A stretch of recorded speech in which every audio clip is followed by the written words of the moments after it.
At the Alexander Mitchell Library in Aberdeen, Kim Bonen can usually gauge a book's popularity by simply showing up to work.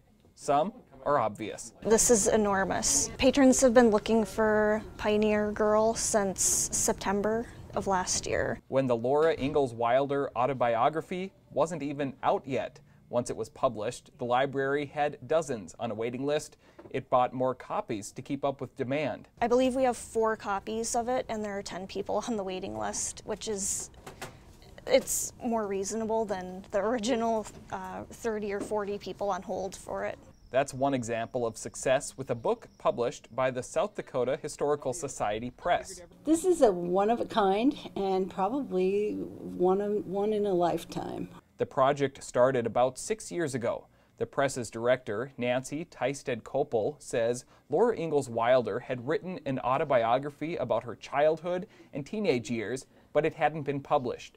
The Historical Society Press and editor Pamela Smith-Hill reached an agreement with the Little House Heritage Trust to publish the work, adding historical annotations, pictures, and other notes to offer readers a larger context. The work isn't a novel and doesn't read like one. Koppel describes it as the true backstory behind the books and TV series loved by so many. Because it was Laura Ingalls Wilder, because it had never been published before, we really had hopes that it would sell well.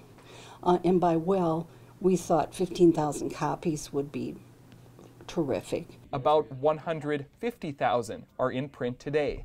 The book received national attention, and the demand for it increased faster than books were coming off the press. The response has been unbelievable.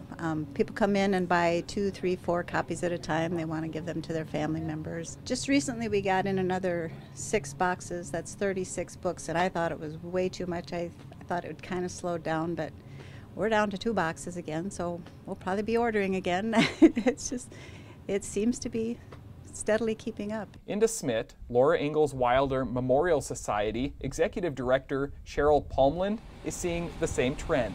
Within 3 days of the book coming out, the organization sent 600 copies to people.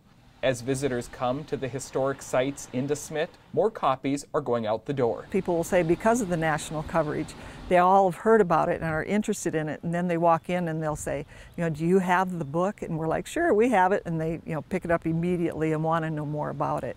The DeSmet site has stocked up to make sure they have enough for summer traffic. I hope to see an increase of people coming through because of the memoir, because it's been a very popular book and people have always loved Laura Ingalls Wilder. Whether it brings more people to DeSmet or not, back in Aberdeen, workers at the library are already seeing side effects of the Laura Ingalls Wilder book. They've been checking out all of her other books because of Pioneer Girl, and so there's actually wait lists on those as well. With Eye on Kelloland, I'm Eric Schaffhauser.